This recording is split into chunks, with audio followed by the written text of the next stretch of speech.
O que são os anjos? Eles realmente existem? Quais são as missões que eles têm? Então vamos lá.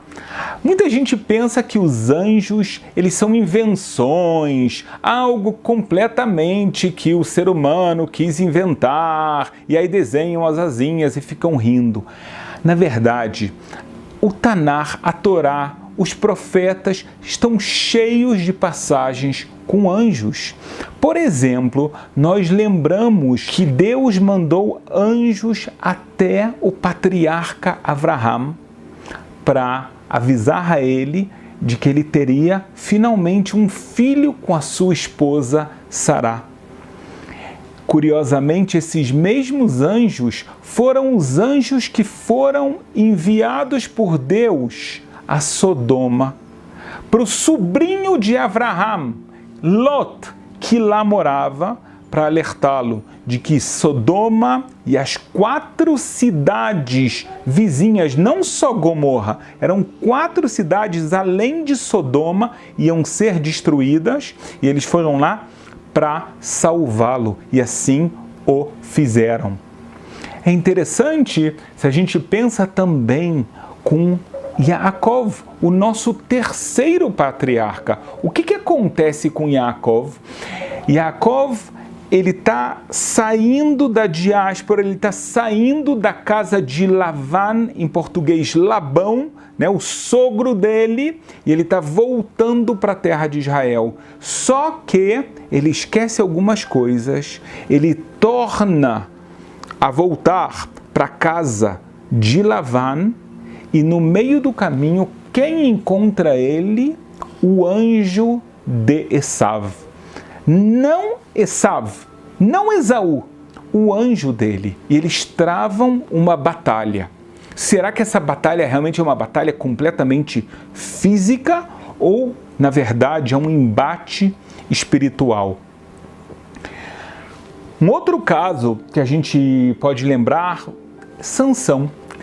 Ela recebe a aparição de um anjo falando: você vai ter um filho, cuide para que durante toda a sua gestação e mesmo depois dessa gestação, você não vá para lugares impuros, você não beba vinho, porque o seu filho será um nazir. Um nazir é aquela pessoa, pode ser um homem, pode ser uma mulher, que faz um voto, uma promessa, que ele não vai poder se impurificar com mortos, ele não vai poder cortar o cabelo, ele não vai poder tomar vinho e nada dos derivados da uva. Então veio essa revelação e depois veio mais uma vez a revelação quando Manoah, o marido dela, falou: mas minha esposa, quem você viu? O que ele te falou? Então veio o anjo novamente e informou a mesma coisa, na verdade, que já tinha visto antes. Mais um caso muito curioso que a gente vê na Bíblia é o caso de Bilam. Bilam é aquele feiticeiro, aquele profeta que foi amaldiçoar o povo de Israel no deserto. E no caminho ele está montado no seu jumento, quando o jumento começa a se comportar 3 vezes de uma forma muito estranha e até mesmo perigosa. Bilam fica muito nervoso, ele quer bater no jumento, e aí o anjo aparece. Na verdade, o jumento ele começa a falar com Bilam por que ele parou, e o anjo aparece e fala: olha, o jumento me viu, você não me viu. Bilam fica muito assustado, ele até pergunta a Deus: eu tenho que parar? Na verdade, ele pergunta para o anjo. Então aqui mais uma vez a gente vê a aparição de um anjo. É interessante, a gente vê em lados místicos ainda da Torá escrita, ainda da Bíblia.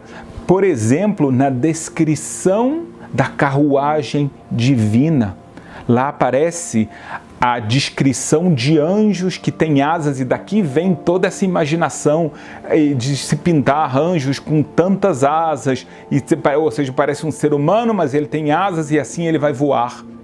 Ou no livro de Daniel, que aparece explicitamente até mesmo o nome, né? Por exemplo, do anjo Michael. Então a gente para começar, a gente viu que tem várias passagens muito curiosas sobre os anjos. Eu vou tentar te iluminar alguma dessas passagens, mas vamos tentar entender o que são os anjos? Eu vou tentar fazer isso de uma forma verdadeira e profunda. Não algo superficial, tá? Algo realmente muito profundo. Os anjos são criações divinas espirituais. Eles são criações divinas que não foram criados antes do ser humano. Por que eles foram criados antes do ser humano? Pelo seguinte motivo. Nós sabemos que ao criar o mundo, Deus, ele criou uma luz infinita que, entre aspas, sai dele, né? Que se chama Or Ein Sof. Vale muito a pena estudar esses conceitos, porque a criação do mundo vai ficar muito mais clara. O mundo de Deus, esse mundo onde nós vivemos, vai ficar muito mais claro quando você entender isso, tá? A gente tem alguns cursos e aulas na Academia de Moisés sobre isso. Então, essa luz, ela foi sendo comprimida. Deus foi contraindo essa luz, não permitindo que ela preenchesse tudo, porque senão só há luz divina, não há espaço para mais nada. Essas contrações da luz fazem com que ela comece a diminuir de intensidade, então a revelação de Deus é menor e chega a um ponto que já há a possibilidade da criação de algo que esteja separado de Deus. Ou seja, que Deus criou, mas já está separado de Deus. Na Kabbalah, isso acontece especialmente no Olam, no mundo da criação. Mais ainda, num nível mais baixo, no Olam, no mundo da formação. Esse mundo da formação é o mundo onde realmente a maior parte dos anjos foi criada. Então, eles são criações completamente espirituais. Por quê? Porque nesses níveis de revelação divina não há matéria ainda. A matéria só é criada por Deus quando há ainda uma contração maior da luz divina, e então é criado o mundo da ação. E aí o ser humano é criado, e não só o ser humano, né? A gente vê, esse mundo possui o elemento material. Os anjos não têm isso. São os anjos, na verdade, puramente espirituais, e eles são seres onde a presença divina, onde eles habitam nesses mundos, seja o mundo da formação e muito mais ainda no mundo da criação, no Olam da Briá, que é muito mais elevado, a presença de Deus nesses lugares é explícita. Óbvio que não completamente, mas ela é explícita. Por isso os anjos não têm livre-arbítrio. Se um ser humano tivesse uma revelação completamente divina, ele perderia o livre-arbítrio. Esse é o motivo que Deus está oculto nesse mundo. Mas no nível dos anjos não é assim. Uma vez que não é assim, então eles são espirituais, não têm corpo. Eles podem ter uma forma de um corpo, podem se revelar dessa forma como a gente vê, que acontece com Abraham e assim por diante. Mas isso aqui não é realmente que ele é a essência dele é puramente espiritual e mais ainda, por estar perto, tão próximo, e Deus de uma forma está quase visível para eles, então eles não têm livre-arbítrio. Eles foram criados por Deus então para quê? Por quê? Porque eles são, a palavra anjo em hebraico se chama malach. Malach significa enviados. Eles são enviados de Deus para cumprirem missões. Cada anjo com a sua missão, inclusive o Satan, que em português as pessoas chamam de Satanás. Muitas pessoas têm uma visão completamente errada e, quase idólatra sobre o Satã, porque eles imaginam que existe Deus, existe uma criação independente de Deus que se chama o Satã, que não está subjugado a Deus e pode fazer aquilo que ele quer. Então eles estão em permanente briga. Deus tentando fazer o bem, o Satã tentando fazer o mal. Deus me livre. Deus, ele cria o universo e tudo tudo que nele existe. Também o Satã. O Satã é a representação do mal. Então, Deus cria o Satã e esse Satã, ele tem as missões dele nesse mundo. A missão dele a gente considera como a revelação do mal, mas ele não tem permissão de fazer algo sem que Deus lhe ordene. Ele não é um ser independente de forma alguma. Ele é um anjo. Ele não é o único anjo mau, porque a Kabbalah explica para a gente que existem também anjos que são chamados assim, Malachei Kabbalah. Em português, anjos de destruição. Quando a humanidade, um povo, um grupo de pessoas, ou mesmo uma pessoa, sai demasiadamente fora do caminho, Deus pode mandar anjos de destruição para fazer a missão de realmente destruir essa pessoa, destruir uma cidade e assim por diante. Então agora a gente entendeu muito melhor. Os anjos são seres espirituais, eles residem em olamot, em mundos, em esferas onde a revelação divina ela é muito mais elevada, e eles foram criados para fazerem missões específicas. Agora, olha só que coisa interessantíssimas. Quantos tipos de anjos existem? Então, o Maimônides, na primeira categoria de leis dele, que é a categoria de os princípios da fé, os princípios da Torá, ele traz que existem 10 tipos de anjos, que eu vou te falar o nome deles agora. Eu vou falar em hebraico, é muito difícil traduzir, talvez um ou outro eu consiga fazer um pouquinho de tradução, mas são nomes realmente em hebraico. Então vamos lá, estou pegando aqui do Maimônides para você. Primeiro são os Hayot HaKodesh, os animais sagrados. Uau! Esses, só para você saber, eles foram criados num nível bem elevado, que é no Olam da criação, no mundo da criação. Ofanim, Arelim, Hashmalim, Hashmal em hebraico é eletricidade. Então eles são os Hashmalim, são os elétricos. Serafim, que esse aqui eu acho que muita gente já ouviu falar, né? Traduz como serafins. Malachim, ou seja, tem anjos que se chamam anjos puramente ditos. Elohim. Aí você fala, mas isso aqui não é o nome de Deus? A gente tem uma aula aqui sobre o nome Elohim, que é o nome de Deus, e também tem outros significados. Então dá uma olhada nisso. O Bnei Elohim, filhos de Deus, tá? Nenhuma alusão de que Deus tem filho. Isso aqui são uma categoria de anjos para que ninguém cometa algum engano. Querubim, que são os querubins, mas não são os querubins que estão na Arca Sagrada, que a gente também tem um vídeo sobre a Arca Sagrada, você pode olhar, não tem a ver com os anjos. E Ishim, que seriam pessoas, quer dizer, na verdade é um nível ainda mais baixo. Por que existem 10 categorias de anjos?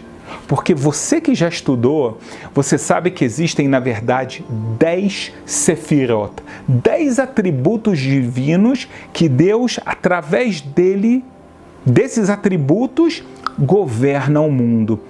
Então esses anjos, eles estão em contrapartida às 10 sefirot, aos 10 atributos divinos.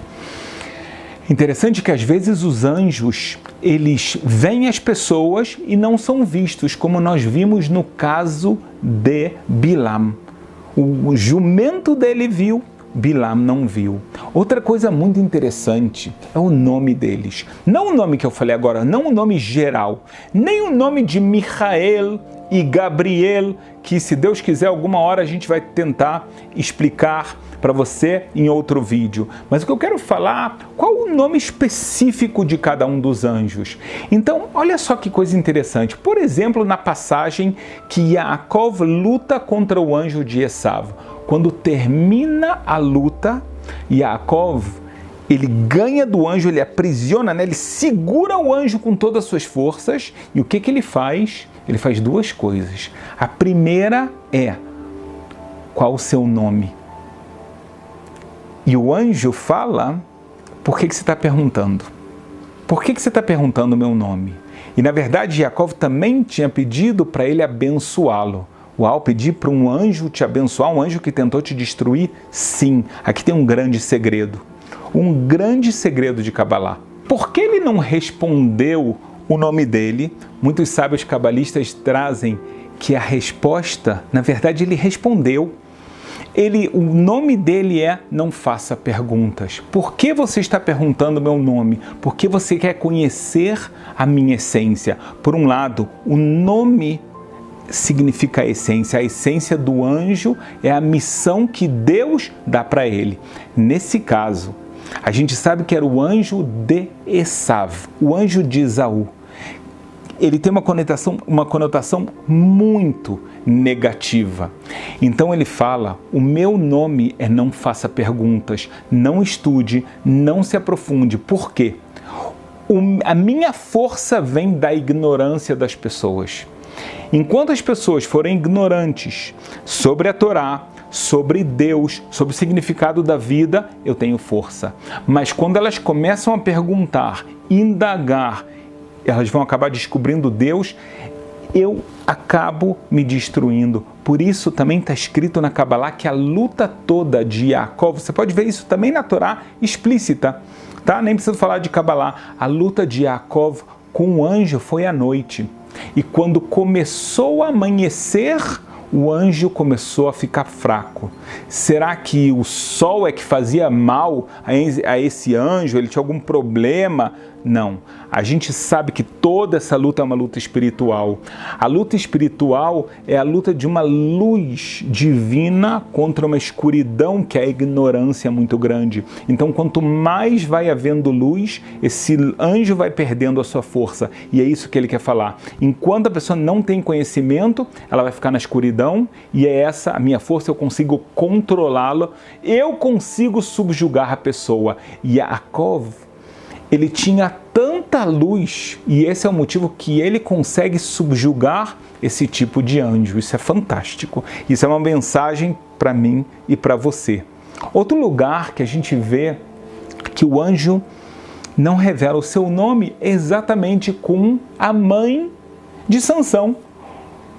Quando eles se encontram, né, quando está o marido dela, Manoah, ela, e o anjo se revela, eles perguntam qual o seu nome, e mais uma vez não há resposta, e o texto responde, Vehu Peli.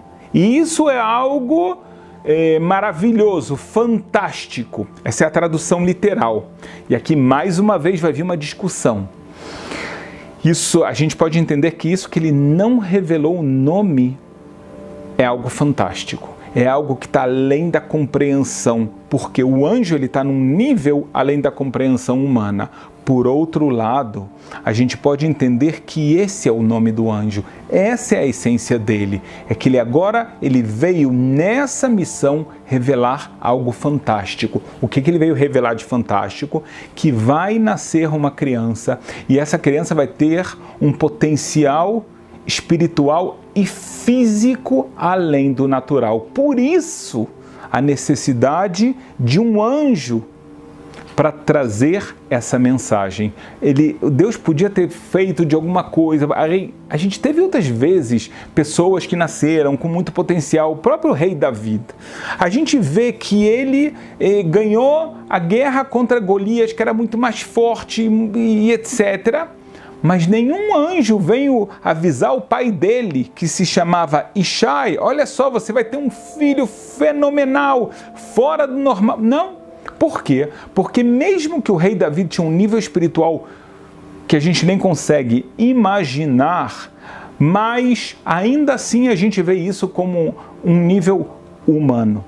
O nível de Sansão, a força que ele tinha, eu não estou falando só da força física, tanto é assim que a gente vê que ninguém consegue ganhar dele fisicamente, mas todo mundo entende que existe algum segredo por trás disso tudo. E aí vem Dalila e tenta cada vez descobrir de alguma forma, seduzindo um Sansão, qual a sua força, da onde vem isso, até que finalmente ele fala: olha, eu sou Nazir, um Nazir não pode cortar o cabelo, seria um pecado. Eu cortando o cabelo, ou seja, não é que a força vem do cabelo, mas eu cortando o cabelo eu estou fazendo um pecado, então a minha força espiritual, ela diminui e eu não consigo agora fazer as missões que Deus dá para mim. Uau! Então quem é que faz esse tipo de revelação? Você vê aqui que não é algo natural. Então a necessidade de vir um anjo e falar isso para a mãe e para o pai de Sansão. E eles entendem isso, eles criam Sansão dessa forma e ele acaba utilizando esse poder todo que ele tinha. Ou seja, ele entendeu, a mãe dele, o pai dele contaram para ele: meu filho, nós recebemos um anjo. E ele entende isso, ele sabe que ele vai ter uma missão além da natural, além do normal. Por isso, uma pessoa consegue lutar e ganhar dos filisteus, praticamente sem ajuda. Não foi sempre sem ajuda, mas ele conseguia fazer isso o tempo todo, numa época que os filisteus eram muito fortes e muitas vezes ganharam guerras contra todo o povo de Israel.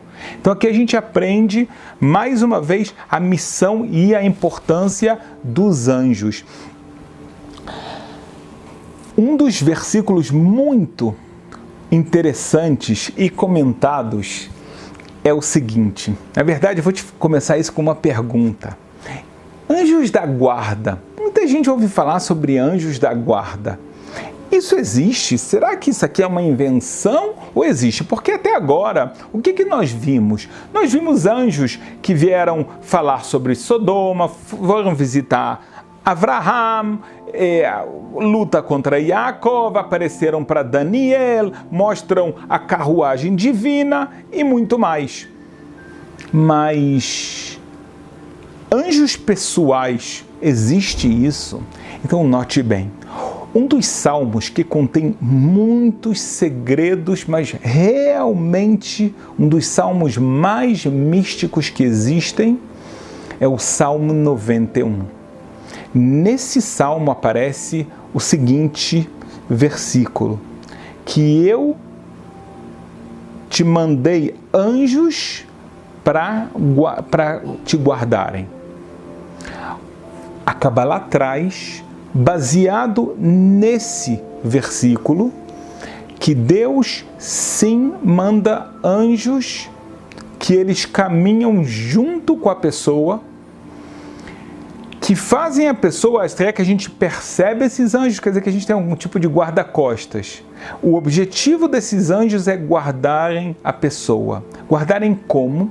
Sim, existe um aspecto físico da pessoa estar ligada a não se colocar em situações de perigo, mas muito mais importante, não se colocar em perigos espirituais. A pessoa vê esses anjos, se a gente não vê, de que adianta isso? Então aqui eu quero te explicar um conceito a mais.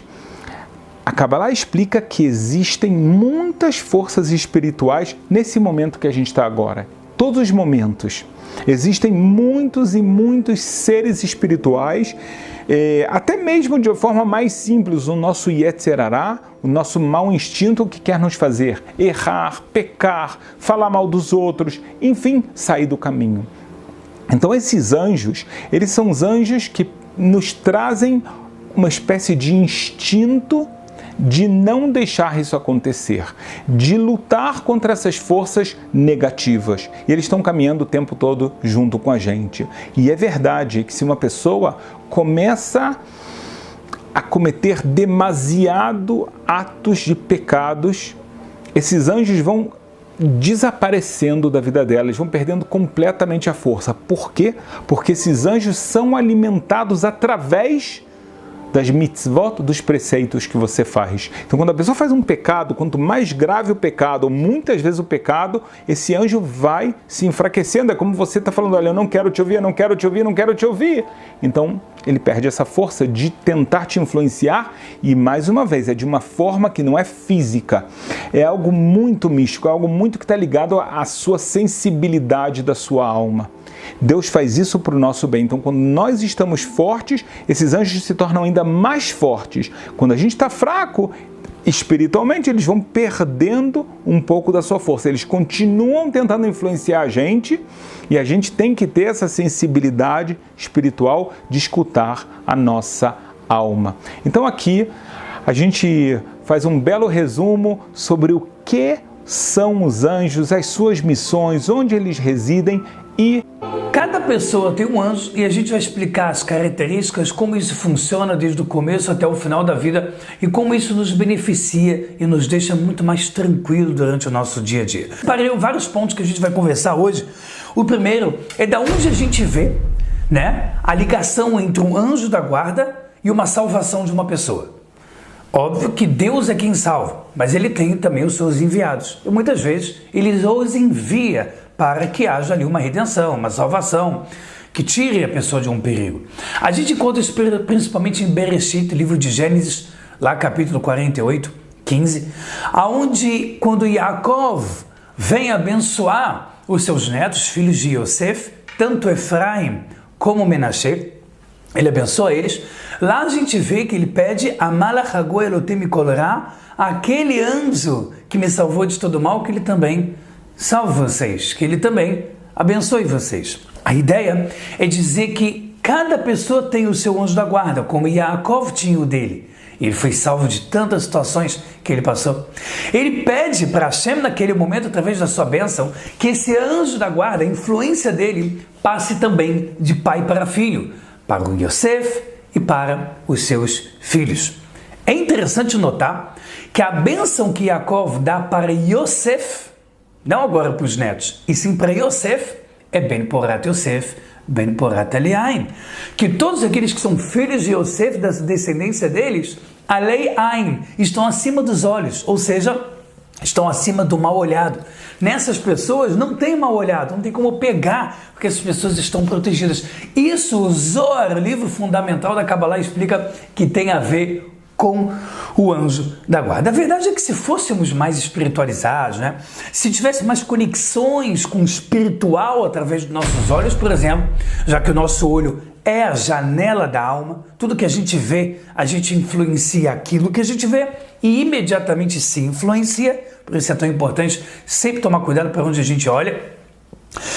Se nós fôssemos mais espirituais, nós veríamos o nosso anjo da guarda, o Malach, um anjo, que está sempre conectado a gente. O que significa conectado a gente? Significa que eles o tempo todo estão acompanhando a gente. Eles não são únicos, não são os únicos. Tem um anjo da guarda, existem dois anjos, que é o Michael e o Gabriel, que são enviados para nós mesmos, para os justos, para situações de perigo. E existem também 4 anjos que em certas situações nos acompanham, como a gente já vai falar, fora os anjos que a gente cria quando faz mandamentos positivos. Tem todos esses anjos, todos têm ligação com a gente. O anjo da guarda, Hashem fala para ele que ele será como o nosso irmão mais velho, como um protetor. Lembrando que Hashem é a nossa proteção, o anjo é o enviado, que apenas está repassando as bênçãos de Hashem. Ah, Rabino, não dá para tudo ser direto de Hashem? Dá, mas nós não temos méritos hoje em dia como de profecia, como de grandes cabalistas. Muitas coisas vêm descendo das bênçãos dos mundos celestiais, do trono celestial todo-poderoso até esse mundo. E quem muitas vezes traz isso e jorra para a gente e ajuda nessa empreitada é o anjo. Rabino, Hashem precisa de ajuda? Não. Ele não precisa nem que nós fôssemos criados, mas essa é a sua vontade, para que ele dê méritos para todos, méritos para o enviado, méritos para quem recebe, que somos nós. Hashem é bondoso e piedoso, ele quer dar presente e beneficiar a todos, e é por isso que ele fez tantas criações. Então é interessante que veríamos o nosso anjo da guarda se fôssemos mais elevados, espiritualizados, e Hashem, quando cria o ser humano, né? Ou seja, quando a alma vai para uma vida, 1 ano antes de nascer, Hashem chega para essa alma, para mim, para você, e fala, você vai voltar para o mundo, ou vai pela primeira vez? E tal anjo, Hashem fala para o anjo: você, anjo, será o anjo da guarda dele. Você vai acompanhar ele em todas as situações. O que significa um anjo acompanhando a gente? Significa que em toda situação que a gente está para receber uma bênção, a gente pode recebê-la mais rápido, com mais contundência, mais sucesso, porque o anjo da guarda vai pegando as bênçãos de Hashem e vai jorrando para a gente. Então ele está advogando ao nosso favor. Ele está ali como um amigo. Em situações de perigo, não é difícil você escutar que a pessoa viu uma mão salvando ele, um milagre revelado acontecendo para ele. Quem está enviando esse milagre? Só Hashem, porque só o Todo-Poderoso faz as coisas. Mas muitas dessas vezes que Hashem faz essas coisas é através do meu anjo da guarda. Tem situações que você nem passou por ela, você nem soube que você passaria por uma situação de perigo ontem ou hoje, mas você só não passou, nem soube que iria existir aquele perigo, porque Hashem mandou para o anjo da guarda um sinal de que é para salvar a pessoa, e o anjo vai lá e tira. Por isso que Yaakov, ele sabe que não é idolatria. Quando ele fala Malach hago Elotim mikol ra, o anjo que me salvou de todo mal, quando na verdade ele sempre fala Hashem, nesse caso ele quis dizer anjo porque o enviado de Hashem também está sempre me acompanhando. A ideia de asas, braços e corpos muito grandes, eles vêm principalmente dos profetas que a gente vê em Yeshayahu, Isaías, e Ezequiel. Lá a gente vê muitas vezes sendo falado de anjos com asas, que as asas cobrem, por exemplo, a Merkavá, a carruagem que Ezequiel fala, né? Então, existe sim uma ideia, mas eles estão acima do formato, né, físico, ou seja, o anjo ele pode aparecer de diversas formas. Ele pode aparecer como uma luz, ele pode ser como Ishim. Ishim é um tipo de anjo que o Maimônides fala que ele parece como se fosse uma pessoa. O anjo ele pode aparecer com asas gigantes. O anjo ele pode aparecer só com pedaços do corpo, como salvando alguém de um atropelamento, Deus me livre, com a mão, e por aí vai. Justo eu falo isso porque eu lembro de um aluno meu, que o motivo que ele se conectou com a Torá é porque ele estava atravessando a rua, um carro ia atropelar ele, e ele literalmente viu uma mão pegando ele e jogando ele para o lado. E ele conseguiu sair 100% daquele atropelamento, inclusive depois ele ficou uma pessoa mais sensitiva mesmo depois desse caso. E ele falou que depois que ele começou a estudar a Torá e cada vez mais a fundo, ele teve a maior clareza do mundo, que aquele era um anjo. Então é interessante esse ponto. Quando a gente estuda a Torá, quando a gente reza para Hashem, a gente vai formando e criando novos anjos. São outros tipos de anjos. São anjos que são literalmente advogados. Eles não servem ali como anjos da guarda durante o dia a dia, durante a nossa noite, quando a gente dorme ou tem medo.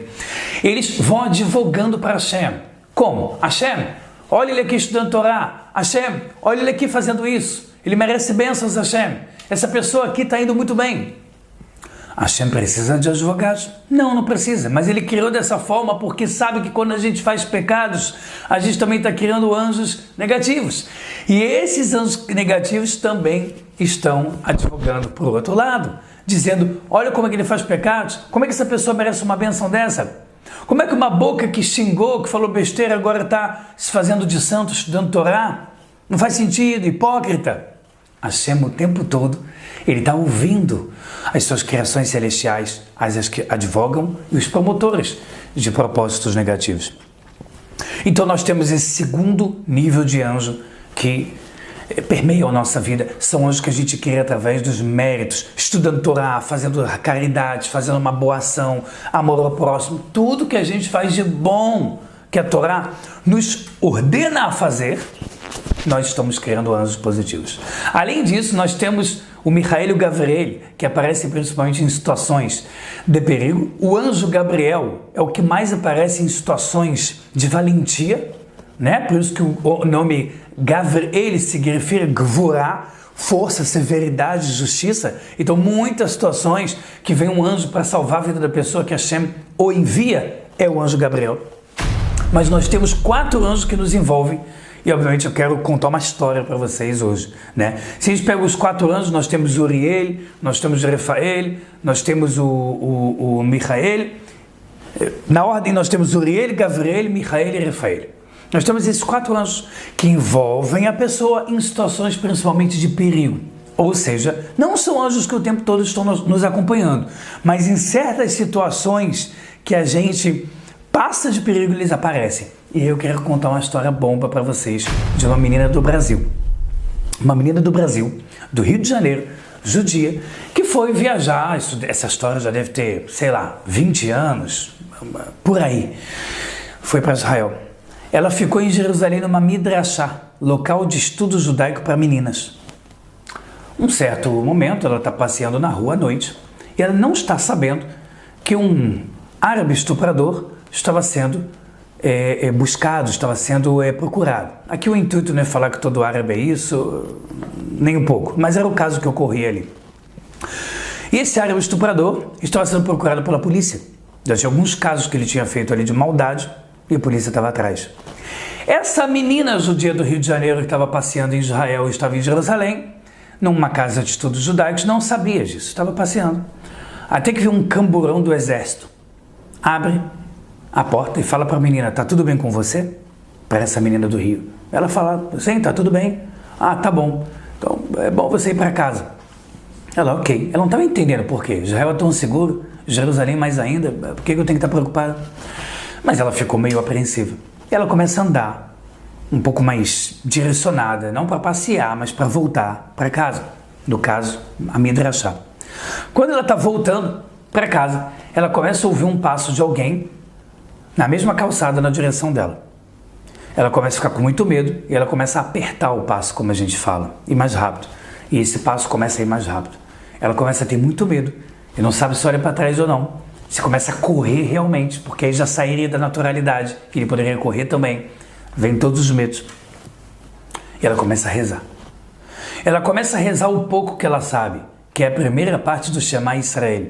O versículo Shema Israel, Baruch Shem Kevod Malchuto Leolam Vaed, e o primeiro parágrafo do Shema Israel. Ok. O rapaz, que está atrás, né, ou alguém que está atrás, começa a se aproximar, até que ela vê que ele está colando nela, ele passa raspando nela praticamente, olha para ela, é um homem, olha para ela no fundo dos olhos dela, olha reto e anda mais rápido ainda e vai embora. Passa um dia ou dois, não lembro exatamente, passa alguns dias, e ela ficou sabendo que tal árabe estuprador foi preso. E eles estavam precisando de testemunhas, principalmente naquelas ruas onde ele estava andando naquela noite. Ela falou, será? Realmente estava muito suspeito a forma que ele me olhou, a forma que ele estava andando, a forma que ele estava querendo não ser muito visto na rua. À noite, exatamente na rua onde eu estava. Ela foi conversar com o rabino, com isso. No final das contas, falaram, vai na delegacia mais próxima e tenta perguntar como ela pode ajudar. Final das contas, aquele estuprador árabe que foi pego pela polícia, estava preso, era exatamente esse que passou por essa menina. Ou em filme americano, o delegado chegou para ele e falou, para você ser uma testemunha ocular, eu vou botar ele num vidro, que você consegue ver ele, mas ele não vê você. Para ele vai ver espelhado, ele não vê nada. Você vê ele. Você topa? Ela ficou com muito medo. Foi. No final ela olha o cara e falou, é ele mesmo. Foi ele que passou raspando em mim. Mas não fez nada. O delegado fica, tá bom. Chega para o árabe depois e fala, por que você não fez nada com tal menino em tal dia? O árabe responde, como é que eu vou fazer alguma maldade com uma menina que está sendo acompanhada por 2 homens, um de cada lado? Eu não sou bobo. Pessoal, ela estava andando sozinha. Isso foi um milagre revelado. Parte do Shema Israel que ela estava fazendo, que era de antes de dormir, ela estava lembrando da música que fala dos 4 anjos. E o mais interessante é que ela não sabia a música toda. Talvez naquele momento que ela rezou, ela lembrou dos principais anjos, Michael e Gavriel, da qual estão aparecendo um de cada lado da menina. Uma menina que sabia pouca Torá. Uma menina que ainda não estava muito adentrada no mundo judaico. Teve esse mérito. Isso é para a gente saber, entender, que cada boa ação que a gente faz nos leva para um ambiente mais iluminado. Com anjos da guarda, com anjos que a gente cria com o estudo de Torá. E esses 4 anjos maravilhosos. A cada momento que a gente ativa coisas boas, essa coisa boa não aparece só no mundo vindouro, ela já nos permeia as nossas vidas aqui nesse mundo. Toda vez que você se sentir para baixo, toda vez que você sentir uma situação difícil de passar, lembre-se, você tem anjos da guarda, você tem Hashem, você tem o Todo-Poderoso enviando tudo de bom e melhor para que você saia do desafio vitoriosa cada vez mais forte.